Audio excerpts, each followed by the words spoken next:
Saúdo os irmãos com a paz do Senhor, amém? Vamos orar para a gente iniciar a nossa aula de hoje. Senhor, nosso Deus e nosso Pai, nós queremos te agradecer por estarmos mais uma vez reunidos para aprender da sua palavra. Pedimos que o teu Espírito Santo fique conosco, que ele esteja, Pai, nos conduzindo, nos ensinando, nos dando sabedoria, repreendendo, meu Pai, tudo aquilo que não vem de ti. Deus, que o Senhor repreenda todo impedimento, toda barreira, todo desânimo, Senhor. Tudo aquilo, Deus, que impede os teus filhos de ouvirem a tua palavra, de estudarem, Senhor, a sua palavra. Que o Senhor venha nos abençoar, meu Pai, que o Senhor venha nos fortalecer, que em nome de Jesus o Senhor nos dê sabedoria, o Senhor nos dê discernimento, que repreenda, meu Pai, todo levante de Satanás contra as nossas vidas, toda mentira, meu Deus, do inimigo, que o Senhor repreenda em nome de Jesus. Que o Senhor nos dê sabedoria, meu Pai, que o Senhor nos dê unção, que o teu Espírito Santo venha encher as nossas vidas, que o Senhor venha nos avivar, meu Pai, e nos capacitar, Senhor. É isso que nós te pedimos, Deus, e te agradecemos em nome de Jesus. Amém? O título da lição de hoje é O Avivamento e a Missão da Igreja.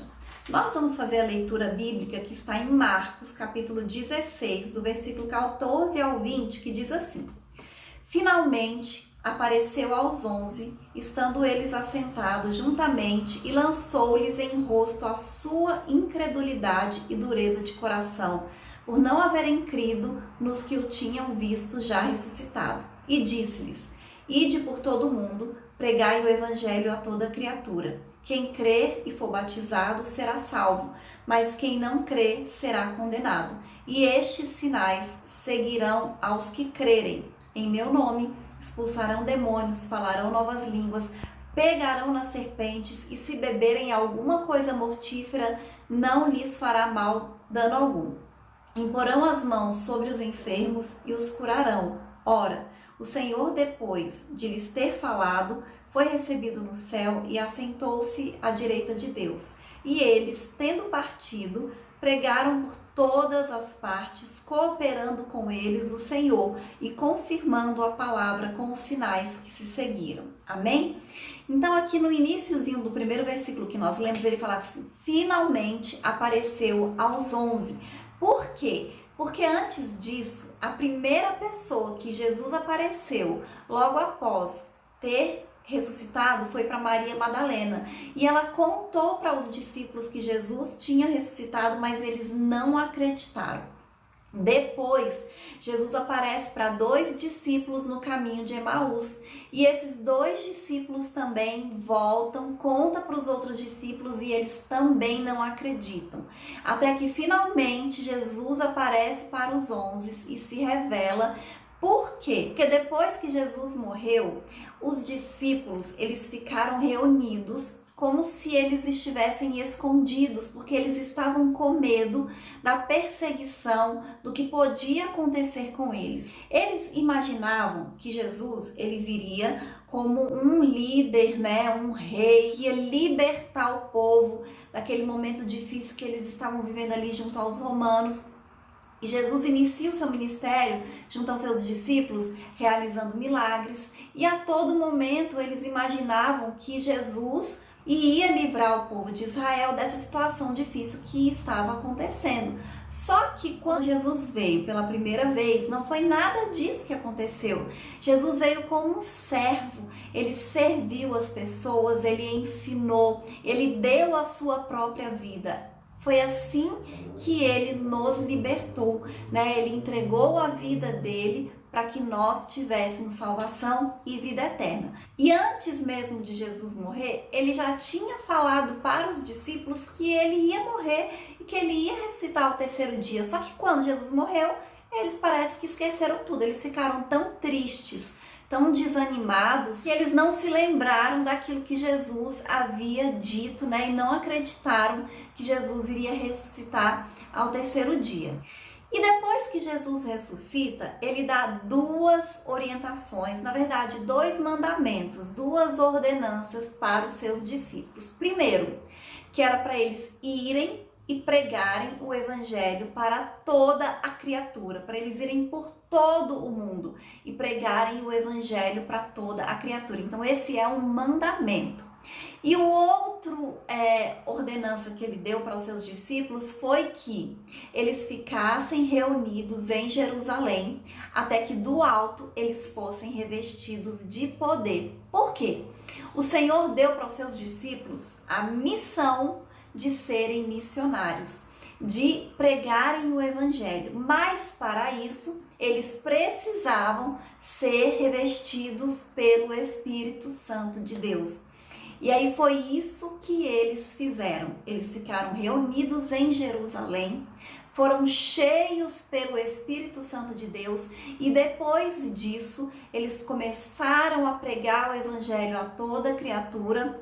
As pessoas aceitavam, as pessoas se converteram e sinais e maravilhas acompanharam a pregação do evangelho. Então aconteceu exatamente aquilo que Jesus havia dito que ia acontecer.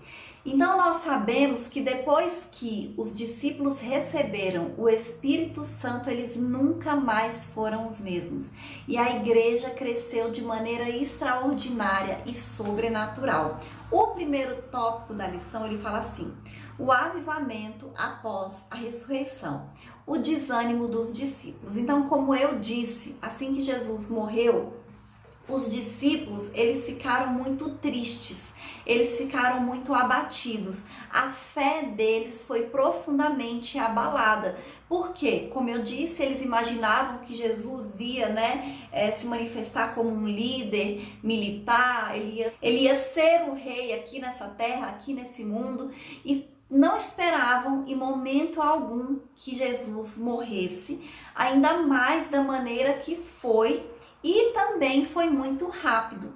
Depois que Jesus começou o seu ministério publicamente, foram apenas 3 anos e ele morreu.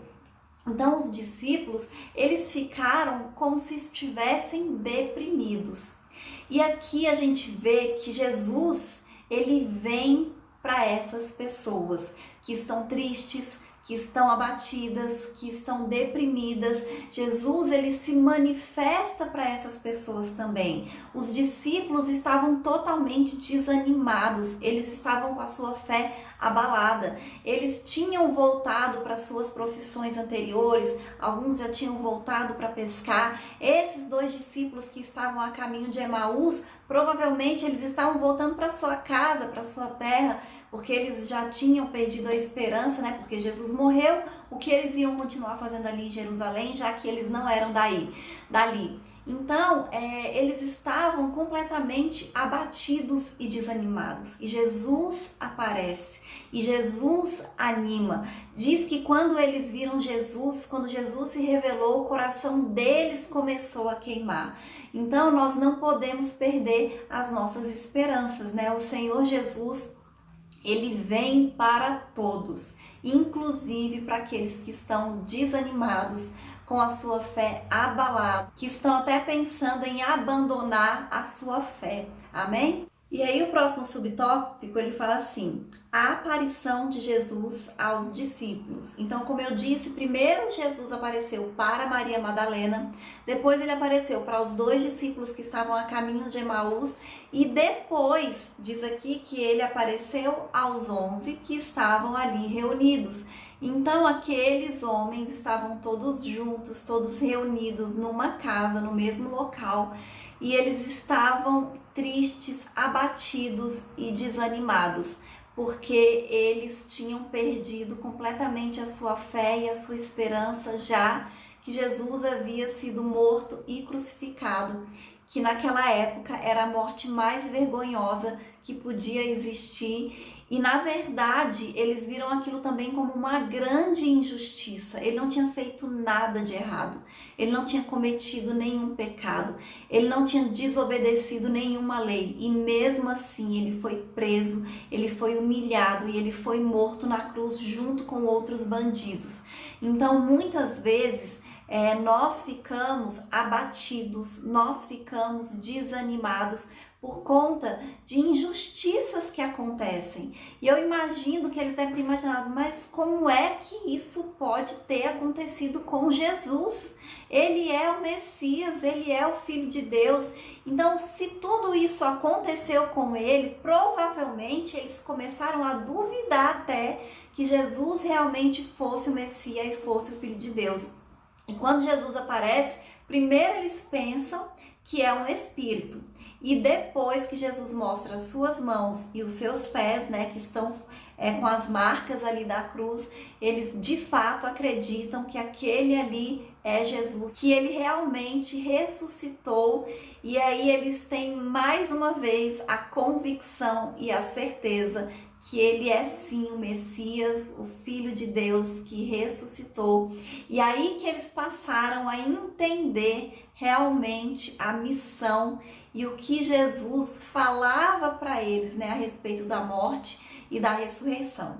E o próximo subtópico fala sobre o avivamento após a ressurreição. Então, depois que Jesus morreu, que ele ressuscitou e apareceu para os seus discípulos, ele deu a eles uma grande comissão, que ele disse: ide por todo mundo e pregai o evangelho a toda a criatura. Quem crê e for batizado será salvo, mas quem não crê será condenado. E aí, naquela mesma ocasião, Jesus disse que a pregação deles seria autenticada por sinais e milagres. Então, o ministério deles ia ser repleto, ia ser cheio de sinais e milagres. E foi exatamente isso que aconteceu. Depois do dia de Pentecostes, quando eles foram revestidos pelo Espírito Santo, os discípulos pregaram com tanta unção que milhares de pessoas aceitaram o evangelho. Eles expulsaram demônios, eles curaram enfermos. Quando a gente lê a Bíblia, né, a partir do livro de Atos, as cartas, Atos, Romanos, Efésios, todos os outros livros, a gente vai observar a quantidade de milagres que aconteceram no ministério dos discípulos, né? Como realmente isso que Jesus falou se cumpriu na vida daqueles homens e continua se cumprindo até hoje na vida da igreja e de todos aqueles que creem e que vão e pregam o evangelho a toda criatura. O Senhor continua autenticando os ministérios com sinais e maravilhas e milagres e coisas extraordinárias que Deus realiza através das nossas vidas pelo Espírito Santo de Deus. Amém? O próximo tópico fala assim: o avivamento na missão da igreja local. O avivamento nas missões locais. Então, o avivamento, como consequência do Pentecostes, ele produziu uma chama no coração dos seguidores de Jesus. E naquela época, mesmo com perseguições, os discípulos, eles foram e pregaram o evangelho. Porque a gente observa que quando Jesus apareceu, eles estavam todos reunidos. Não é porque eles estavam buscando o Espírito Santo, mas é porque eles estavam com medo.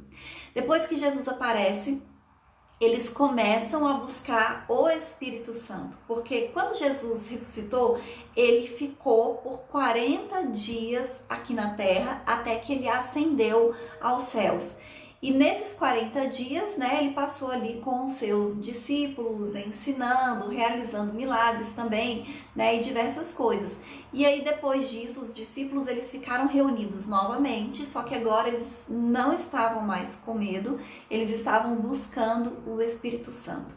E quando o dia de Pentecostes chegou e o Espírito Santo desceu sobre aqueles discípulos, eles ficaram corajosos, eles ficaram ousados. E eles começaram a anunciar o evangelho, mesmo sendo perseguidos, mesmo sendo ameaçados, porque a perseguição não acabou, as ameaças não acabaram, muito pelo contrário, né? Eles foram presos, Vários deles tiveram mortes cruéis, mortes que a gente pode considerar como a de Jesus injustas, mas isso não fez com que eles parassem de pregar o evangelho. A gente sabe que o próprio apóstolo Paulo, antes de se tornar um discípulo de Jesus, ele era um perseguidor de cristãos. A gente ouve falar pela primeira vez de Paulo na morte de Estevão, porque ele estava ali e ele consentiu com a morte de Estevão. E ele pegou cartas para ele poder prender cristãos que ele encontrasse no caminho, né, do local ali que ele estava indo. Então, Paulo, ele era um perseguidor. Por quê? Porque a igreja era perseguida. A igreja foi perseguida. E a igreja cresceu sendo perseguida.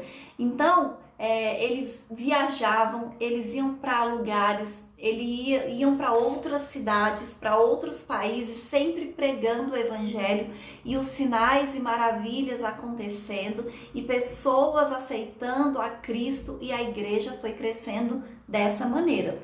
Amém? Então esse é o modelo de evangelização que nós devemos seguir. Não pregar apenas na igreja. Nós temos que pregar também fora da igreja. Pregar onde as pessoas estão, onde nós estamos. A gente precisa entender uma coisa. Às vezes a gente fica querendo fazer coisas muito complicadas, mas o Senhor quer que a gente faça o simples. Pregue o evangelho onde você está. Pregue o evangelho na sua casa, para sua família. Pregue o evangelho no seu emprego, no seu local de trabalho. Se você estuda, pregue o evangelho na sua escola, para os seus colegas de classe. Pregue o evangelho para os seus amigos. Então nós temos que fazer primeiro o simples. A gente vai falar do Senhor, vai ensinar a palavra de Deus e a Bíblia na igreja, como nós fazemos. A gente tem a aula da Escola Bíblica Dominical justamente para isso. A gente vai para a igreja, ouve pregações para nós aprendermos, porque nós, enquanto igreja, também precisamos aprender, precisamos ser edificados para a gente permanecer na fé. Mas, além disso, nós temos que pregar fora da igreja.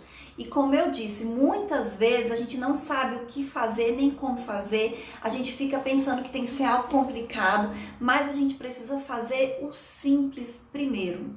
Se Deus não te orientar a fazer alguma outra coisa diferente, faça o simples. Pregue o evangelho aonde você estiver, aonde Deus te der a oportunidade.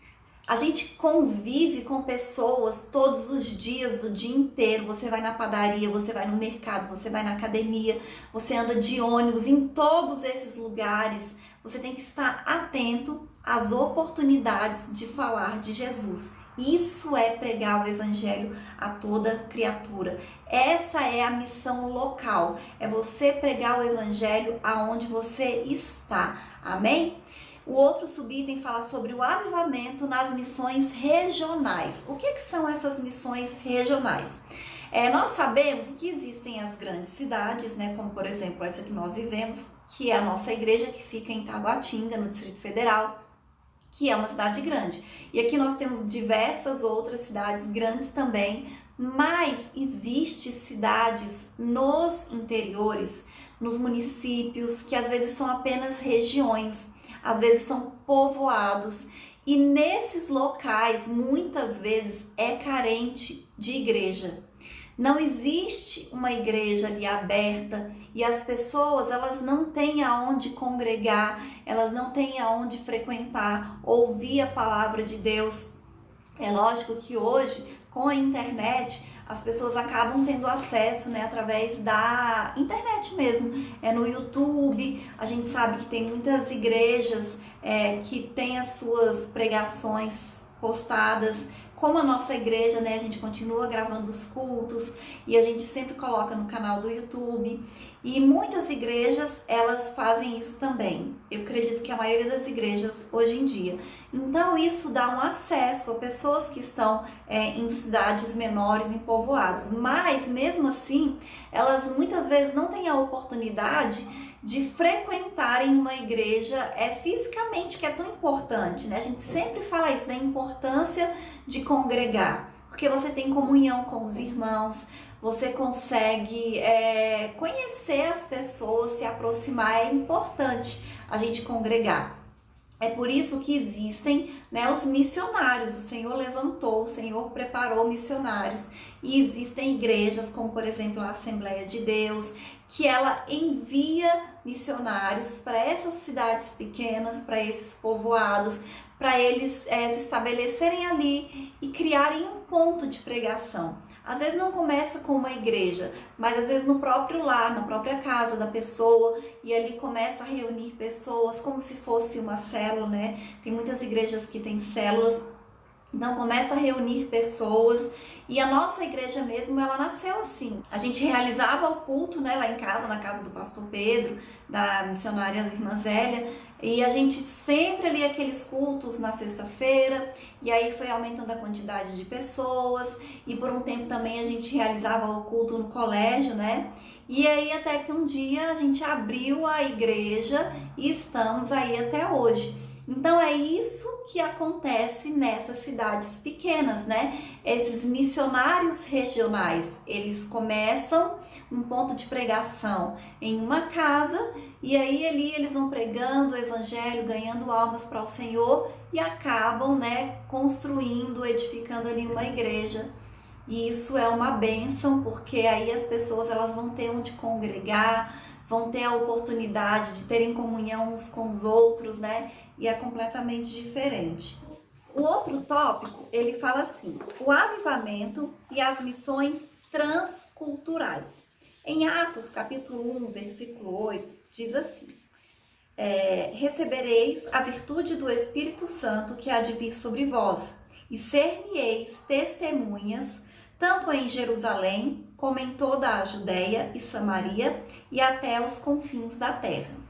Então isso Jesus disse aos seus discípulos antes dele ascender aos céus. Ele falou que era para eles ficarem reunidos ali em Jerusalém, e do alto eles seriam revestidos de poder, e o Espírito Santo capacitaria eles para que eles fossem cumprir o mandamento da grande comissão. Então, a gente entende aqui que o batismo com o Espírito Santo, ele tem um objetivo, que é nos capacitar para a grande comissão do Senhor, que é pregar o evangelho a toda a criatura. E isso com a confirmação de sinais e maravilhas, para autenticar o ministério do missionário e do pregador. E foi exatamente isso que aconteceu na vida dos discípulos e que continua acontecendo ainda hoje. Nós, como igreja, nós acreditamos na morte, na ressurreição de Jesus, nós acreditamos no batismo com o Espírito Santo, nós acreditamos nos dons espirituais, nós acreditamos nos milagres, nós acreditamos nos dons de curas, nós acreditamos na libertação e na expulsão de demônios. Então nós acreditamos no que está escrito na Bíblia e acreditamos que continua acontecendo até hoje. E o primeiro subitem fala sobre a primeira igreja missionária. A igreja de Antioquia, ela já realizava missões locais ou missões urbanas, né, que era ali na cidade onde eles estavam, e muitas pessoas aceitaram a Cristo como Salvador. E por causa do crescimento da igreja em Antioquia, os discípulos mandaram para lá Barnabé. E aí aquela igreja se tornou a primeira igreja missionária. Por quê? Porque ela não era em Jerusalém, né? Então tinha em Jerusalém onde eles começaram, e a primeira igreja fora de Jerusalém foi em Antioquia. Barnabé e Saulo foram os primeiros missionários enviados para as missões transculturais. O que são essas missões transculturais? É missão em outros povos, em outros países, em outros continentes, em outras culturas. E, por exemplo, Antioquia já era outro país, então outra cultura. E foi através de Paulo que a Europa pré-cristã se tornou um continente cristão. A igreja, no início, no primeiro século, ela cresceu na Europa. E a Europa, ela acabou enviando muitos missionários para todos os outros continentes, Ela ajudou na evangelização do mundo. E aí o outro subitem diz assim: evangelização e decadência espiritual da Europa. A partir da Europa, o evangelho se espalhou para o mundo todo, como eu disse. Então foi para a América, com os peregrinos, alcançou a África, onde se destacou com David Livingstone em 1841 a 1873, ganhando muitas almas para o reino de Deus. Então foram muitos movimentos espirituais tão extraordinários que se espalharam para outras partes do mundo. Hudson Taylor foi um missionário na China de 1853 a 1905 e houve outros missionários que deram a sua vida pela obra missionária transcultural a partir da Europa. Então, quando a gente lê a própria Bíblia, o próprio Novo Testamento, a gente percebe isso, que a igreja, ela teve um crescimento maior no primeiro século na Europa, alcançou vários países da Europa e ao longo dos séculos ela continuou exportando missionários para outros continentes. Então, a partir da Europa, o mundo foi evangelizado. Mas, infelizmente, por falta de perseverança, por falta de dedicação, as pessoas elas foram esfriando, por falta de busca do Espírito Santo, a Europa, que enviou tantos missionários para o mundo, hoje é um dos lugares mais carentes da pregação do Evangelho. A igreja lá está morrendo, está diminuindo consideravelmente. A quantidade de cristãos, comparado ao que já foi, hoje é muito pouco. E realmente, assim, é muito triste o que aconteceu e o que está acontecendo com a Europa. E então, assim, com certeza é um continente que necessita ser evangelizado novamente. Existem países na Europa que nem 5% das pessoas frequentam qualquer igreja cristã. Então, existe uma necessidade de haver essa evangelização transcultural. Da mesma maneira que saiu de lá, agora precisa voltar para lá. O mundo que foi beneficiado pelos missionários que saíram da Europa hoje precisa de enviar missionários para a Europa, para pregar o evangelho ali para aquelas pessoas, para que haja um novo avivamento, para que as pessoas realmente tenham de novo um encontro com o Senhor, sejam salvas, sejam transformadas e sejam libertas. Amém? O próximo subtópico diz assim: o clamor pelo avivamento espiritual.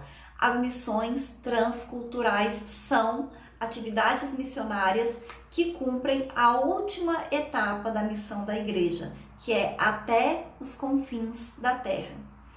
E a gente sabe que ainda hoje existe, obviamente, porque esse é um mandamento do Senhor, essas missões transculturais, e elas colocam em prática o ide imperativo de Jesus, que ordenou os seus discípulos irem por todo o mundo e pregarem o evangelho a toda criatura.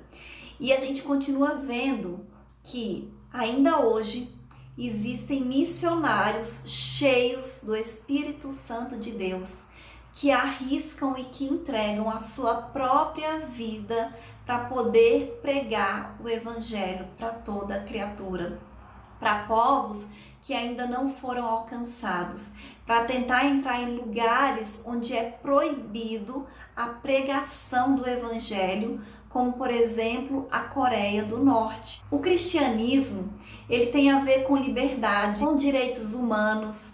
Hoje em dia as pessoas falam tanto dessas coisas, mas todos os princípios, dos direitos humanos, eles vieram da Bíblia. Jesus, ele foi o primeiro, né, naquela comunidade daquela época, onde as mulheres elas eram tão assim desprezadas, né, ignoradas, e elas fizeram parte do ministério de Jesus. Tanto é que Jesus apareceu primeiro para uma mulher. Então, a gente sabe que esses países onde existe a ditadura, geralmente a pregação do evangelho é proibida, né? É proibido o cristianismo, porque o cristianismo tem a ver com liberdade, né? Tem a ver com direitos, e esses países não aceitam isso.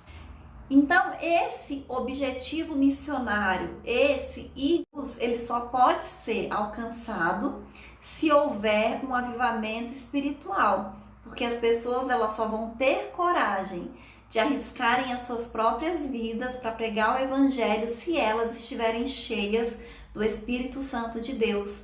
Então nós temos que orar para que Deus envie almas, para que Deus envie pessoas.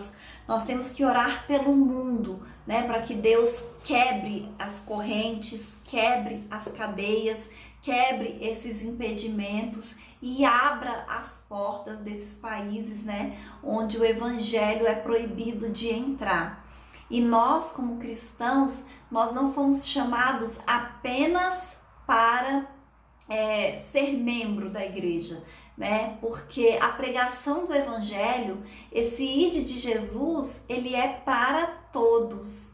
Esse ide de Jesus não é apenas para pastores e para missionários, porque como eu disse, nós temos que pregar o evangelho aonde nós estivermos, né? O nosso ministério é pregar o evangelho a toda criatura. Esse é um mandamento do Senhor e nós temos que obedecer esse mandamento de Deus. E muitas vezes você pensa assim, mas eu não posso sair, eu não posso ir para outros lugares, eu não posso ir para outras regiões, eu não posso ir para outros países. Mas como eu disse, você pode pregar onde você estiver, amém? E eu vou ler a conclusão que diz assim: os cristãos avivados demonstram compromisso com Deus, com Cristo e com a missão da igreja. Eles têm amor pela obra de Deus e cooperam com a evangelização local, regional e transcultural. Em várias igrejas cristãs, mesmo no século da falta de fé, há demonstrações de avivamento espiritual, com a manifestação dos dons do Espírito Santo e o fervor na busca pelas almas perdidas. Essa é a missão maior da Igreja de Cristo. Então, você não precisa ter um cargo na sua igreja local para cumprir esse ide de Jesus, porque esse é um mandamento para todos os cristãos. E muitas vezes você, nesse trabalho de pregação local, de pregação pessoal, você tem a oportunidade de alcançar pessoas que uma igreja não tem.